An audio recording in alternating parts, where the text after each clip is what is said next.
Friends আকৌ এবাৰ স্বাগতম জনাইছোঁ মোৰ ইউটিউব চেনেললৈ। আজি আকৌ আপোনালোকৰ কাষত নতুন এটা ভিডিঅ' লৈ আহিছোঁ।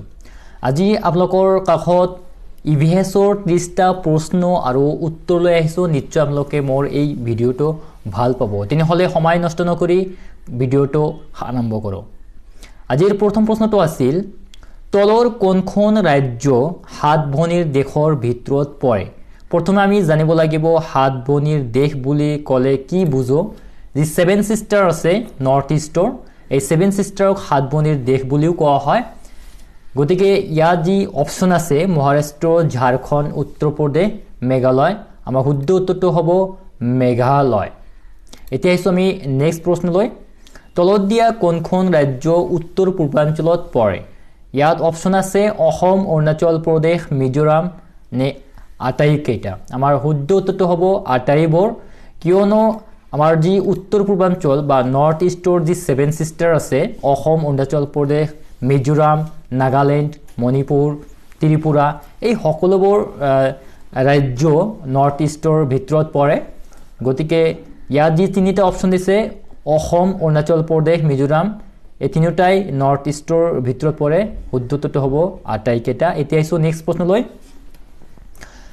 উত্তৰ পূৰ্বাঞ্চলত মুঠ ৰাজ্যৰ সংখ্যা কিমান?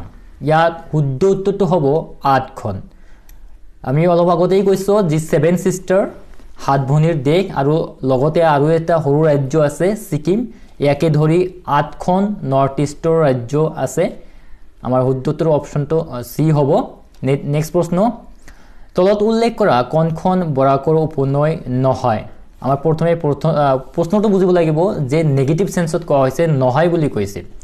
জিৰি, জাতিংগা, সনাই, ধলেশ্বৰী এটাও নহয়। আমাৰ শুদ্ধ উত্তৰটো হ'ব এটাও নহয়, কিয়নো যি অপশ্যন আছে জিৰি, জাতিংগা, সনাই, ধলেশ্বৰী এই সকলোবোৰ বৰাকৰ উপনৈ হয়। গতিকে ইয়াত নহয় বুলি কৈছে, গতিকে উত্তৰটো হ'ব এটাও নহয়। এতিয়া আহিছোঁ নেক্সট প্ৰশ্ন। তলত উল্লেখিত কোনটো ব্ৰহ্মপুত্ৰ উপনৈ হয়? ইয়াত হয় বুলি কৈছে লোহিত, সোৱণশিৰি, জীয়াভৰালী, ধনশিৰি, মানা, বুঢ়ীদিহিং নে আটাইকেইটা।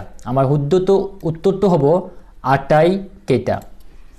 লোহিত, সোৱণশিৰি, জীয়াভৰালী, ধনশিৰি, মানা, বুঢ়ীদিহিং এই সকলোবোৰ ব্ৰহ্মপুত্ৰ উপনৈ হয়। এতিয়া আহিছোঁ আমি নেক্সট প্ৰশ্নলৈ। 6 নম্বৰ প্ৰশ্ন, খাচী, গাৰো, জয়ন্তীয়া আদি কোন ৰাজ্যৰ জনগোষ্ঠী? ইয়াৰ শুদ্ধ উত্তৰটো হ'ব মেঘালয়। মেঘালয়ৰ জনগোষ্ঠী হয় এইবোৰ খাচী, গাৰো, জয়ন্তীয়া। এতিয়া আহিছোঁ নেক্সট প্ৰশ্ন। চাহ উৎপাদনত ভাৰতৰ ভিতৰত অসমৰ স্থান কি? আমাৰ শুদ্ধ উত্তৰটো হ'ব প্ৰথম, কিয়নো আমাৰ অসম ৰাজ্যখন ভাৰতৰ ভিতৰত মেক্সিমাম চাহ প্ৰডাকশ্যন কৰে। গতিকে এয়াই হ'ব শুদ্ধ উত্তৰ। নেক্সট প্ৰশ্ন, লকটক হ্ৰদখন কোন ৰাজ্যত অৱস্থিত? ইয়াৰ চাৰিটা অপশ্যন আছে অসম, মণিপুৰ, নাগালেণ্ড, মিজোৰাম। আমাৰ শুদ্ধ উত্তৰটো হ'ব মণিপুৰ। লকটক হ্ৰদ মণিপুৰত অৱস্থিত। নেক্সট প্ৰশ্ন, পৃথিৱীৰ ভিতৰত আটাইতকৈ ডাঙৰ নদীদ্বীপ মাজুলী ক'ত অৱস্থিত? বহুত ইম্পৰ্টেণ্ট কুৱেশ্যন হয় এইটো। ইয়াৰ শুদ্ধ উত্তৰটো হ'ব অসম। ইয়াত এটা জানিবলগীয়া কথা আছে যে পৃথিৱীৰ ভিতৰত আটাইতকৈ ডাঙৰ নদীদ্বীপ মাজুলী আৰু আটাইতকৈ সৰু নদীদ্বীপ উমানন্দ এই দুয়োটাই কিন্তু অসমত অৱস্থিত। এইটো এটা বহুত ইম্পৰ্টেণ্ট প্ৰশ্ন। নেক্সট প্ৰশ্ন, কাজিৰঙা কিহৰ বাবে বিখ্যাত? আমি সকলোৱে জানো এশিঙীয়া গড়, গতিকে অপশ্যন ডিটো হ'ব আমাৰ শুদ্ধ উত্তৰ। নেক্সট প্ৰশ্ন, পৃথিৱীৰ ভিতৰত আটাইতকৈ অধিক বৰ্ষণ হোৱা ঠাইখন? ইয়াত চাৰিটা অপশ্যন আছে শ্বিলং, চিৰাপুঞ্জী, মৌচিনৰাম। গতিকে উত্তৰটো হ'ব অপশ্যন চি মৌচিনৰাম। নেক্সট প্ৰশ্ন, 12 নম্বৰ প্ৰশ্ন, ভাৰতৰ কোনখন ৰাজ্যৰ লগত বাংলাদেশৰ সীমা লগ লাগিছে? পশ্চিমবংগ, অসম, ত্ৰিপুৰা। অপশ্যন ডি এটাও নহয়। ইয়াত প্ৰিণ্টিং মিষ্টেক হৈছে, লিখোতে অলপ ভুল হৈছে। ইয়াত শুদ্ধ উত্তৰটো হ'ব সকলোবোৰ, অৰ্থাৎ পশ্চিমবংগ, অসম, ত্ৰিপুৰা এই আটাইকেইটা ৰাজ্য বাংলাদেশৰ লগত বৰ্ডাৰ শ্বেয়াৰ কৰিছে। আপোনালোকে কাৰেকশ্যন কৰি ল'ব।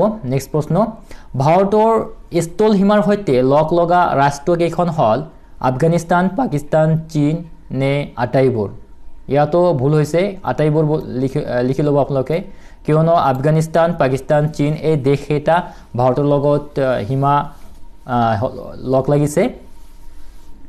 এতিয়া 14 নম্বৰ প্ৰশ্নলৈ ভাৰতৰ দাক্ষিণাত্য মালভূমিৰ পৰা উৎপত্তি হৈ আৰব সাগৰত পৰা নৈখন হল নৰ্মদা তাপ্তি দুয়োটা এটাও নহয় আমাৰ শুদ্ধটো হ'ব দুয়োটা নৰ্মদা আৰু তাপ্তি নেক্সট প্ৰশ্ন দাক্ষিণাত্য মালভূমিত উৎপত্তি হৈ বংগোপসাগৰত পৰা নৈখন হল মহানদী গোদাবৰী কৃষ্ণা নে সকলোবোৰ আমাৰ শুদ্ধটো হ'ব সকলোবোৰ কিয়নো মহানদী গোদাবৰী কৃষ্ণা এই সকলোবোৰ দক্ষিণাত্য মালভূমিত উৎপত্তি হৈ বংগোপসাগৰত পৰিছে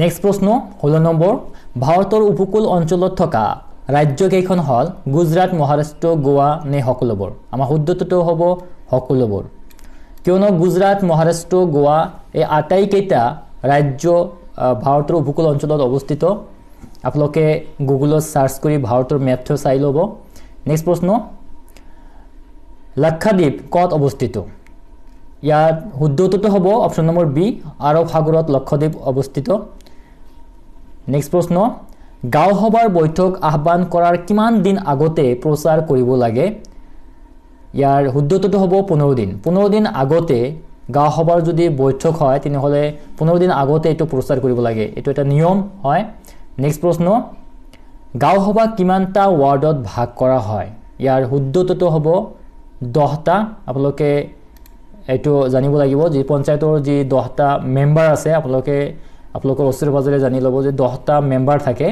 আমাৰ গাঁও সভাৰ এই 10টা মেম্বাৰ 10টা ওয়াৰ্ডৰ প্ৰতিনিধিত্ব কৰে এতিয়া আইছো আমি নেক্সট প্ৰশ্নলৈ গাঁও পঞ্চায়তৰ কিমান শতাংশ আসন মহিলাৰ বাবে সংৰক্ষিত ইয়াৰ শুদ্ধটো হ'ব অপচন নম্বৰ এ 33% নেক্সট প্ৰশ্ন 21 নম্বৰ অসমৰ পঞ্চায়ত আইনখন কেতিয়া গ্ৰহণ কৰা হয় ইয়াৰ শুদ্ধটো হ'ব 1994 পঞ্চায়ত আইনখন গৃহীত কৰা হৈছিল নেক্সট প্ৰশ্ন 22 নম্বৰ গুৱাহাটী পৌৰ নিগমত ওয়াৰ্ডৰ সংখ্যা কিমান গুৱাহাটী যি পৌৰ নিগম আছে ইয়াৰ ওয়াৰ্ডৰ সংখ্যা হল অপচন নম্বৰ সি 60টা এতিয়া ইছো নেক্সট প্ৰশ্নলৈ গণতন্ত্ৰ দিৱস উদযাপন কৰা হয় 15 আগষ্ট 30 জুন 4 মাৰ্চ নে 26 জানুৱাৰী আমাৰ সঠিক উত্তৰটো হ'ব ডি নম্বৰ 26 জানুৱাৰী কেতিয়াবা আমি মাজে মাজে কনফিউজ হওঁ যে 15 আগষ্ট হ'ব নে 26 জানুৱাৰী হ'ব কিয়নো 15 আগষ্ট ভাৰতীয় স্বাধীনতা দিৱস হিচাপে উদযাপন কৰা হয় আৰু 26 জানুৱাৰীটো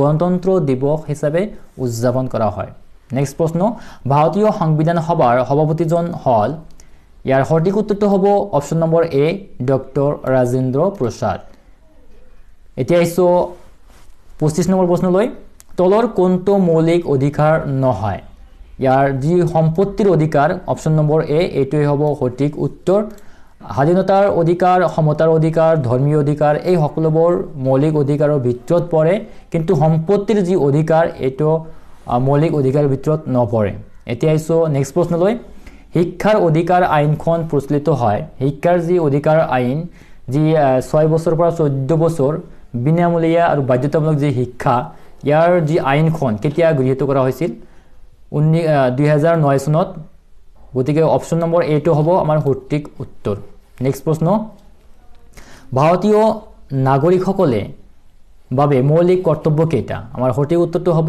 অপচন নম্বৰ ডি 11টা মৌলিক কৰ্তব্য আমি লাভ কৰোঁ আমাৰ মৌলিক কৰ্তব্য 11টা নেক্সট প্ৰশ্ন ব্ৰিটিছৰ বিৰোধিতা কৰা প্ৰথম গৰাকী অসমীয়া হল আমাৰ সঠিক উত্তৰটো হ'ব গমদৰ কৌৰেই এনেকুৱা এজন ব্যক্তি যি ব্ৰিটিছৰ বিৰুদ্ধে প্ৰথম বিৰোধিতা কৰিছিল নেক্সট প্ৰশ্ন ইংৰাজসকলে আপু খেতি বন্ধ কৰিছিল এটা বিদ্ৰোহ হৈছিল 1861 চনত এই যি আপু খেতি বন্ধ কৰি দিছিল ইংৰাজসকলে এটা চন আছিল 1861 চন গতিকে সঠিক উত্তৰটো হ'ব এ নম্বৰ নেক্সট প্ৰশ্ন ভাৰত ত্যাগ আন্দোলন আৰম্ভ হৈছিল কিমান চনত ভাৰত ত্যাগ আন্দোলন আৰম্ভ হৈছিল ইয়াৰ সঠিক উত্তৰটো হ'ব অপচন নম্বৰ বি 8 আগষ্ট 1942 চন ফ্ৰেন্ডস আজিলৈ ইমানেই আজি আপোনালোকৰ কাষত 30টা ইভিএছৰ প্ৰশ্ন লৈ আহিছিলো আৰু প্ৰতিটো প্ৰশ্ন ইম্পৰ্টেন্ট হয় আৰু এনেকুৱা ভিডিও মই আগলৈ লৈ আহিম আজিলৈ আহক ধন্যবাদ